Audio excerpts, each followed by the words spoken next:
సర్వ మానవాళికి రక్షకుడు, మనకు కొండంత అండగా నిలిచేవాడు. మనసులో తలచిన వెంటనే గుండెల నిండా ధైర్యాన్ని నింపగలిగే మహాయోధుడు, అభయహస్తంతో ఎల్లవేళలా మనల్ని కాపాడే ఆ పవనపుత్రుడే ఇప్పుడు మనసారా స్తుతించుకుంటుంది. శ్రీ పంచముఖ ఆంజనేయ స్వామిగా అవతారమెత్తిన కథని దృశ్య రూపంలో తిలకిద్దాం రండి. ఆంజనేయం ప్రసన్నాంజనేయం ప్రభాదిత్యకాయం ప్రకీర్తిప్రదాయం భజే బాలగాత్రం భజే పవిత్రం భజే సూర్యమిత్రం భజే రుద్రరూపం భజే బ్రహ్మతేజం. అది రామాయణ మహాయుద్ధం భీకరంగా సాగుతున్న తరుణం. శ్రీరామచంద్రుడి సారథ్యంలో వానర సైన్యంతో విజృంభిస్తూ లక్ష్మణ స్వామి తనతో పోరాటం చేస్తున్న రావణుడి కుమారుడు ఇంద్రజిత్ తలని బాణంతో ఒక్క వేటుతో వేరు చేశాడు. ఇంద్రజిత్ మరణ వార్త విన్న రావణుడు ఆవేశంతో ఊగిపోయాడు. ప్రతీకారం కోసం పాతాళ లోకాధిపతి తన సోదరుడు అయినటువంటి మహిరావణుడి సహకారం కోరాడు.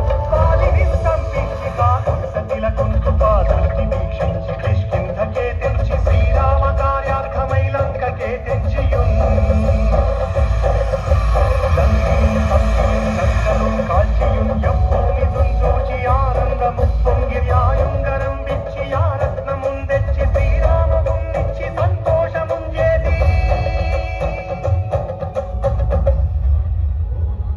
తన ప్రభువులను కాపాడుకోవడానికి వాయువేగంతో పాతాళ లోకానికి చేరుకున్న ఆంజనేయ స్వామికి సగం మొసలి సగం వానర రూపంలో ఉన్న వింత జీవి ముఖద్వారం వద్ద కాపలా కాస్తూ కనిపిస్తుంది.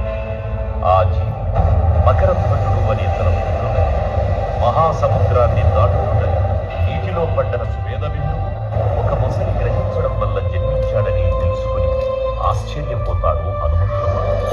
బ్రహ్మాండమైనట్టి ఆ శక్తిని వైచి ఆ లక్ష్మణున్ముసనుందింపగానప్పుడే నీవు సంజీవిని తెచ్చి సౌమిత్రికిన్నిచ్చి ప్రాణంబు రక్షింపగా కుంభకర్ణాదులన్ వీరులన్ పోర శ్రీరామ బాణాగ్ని. అనంతలోకం పురానందమయ్యుండ నవ్వేళ నుండి భీషణుడేడు కంతోడు కన్వచ్చి పట్టా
गला भी आगे मत आया लगता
आगे जाओ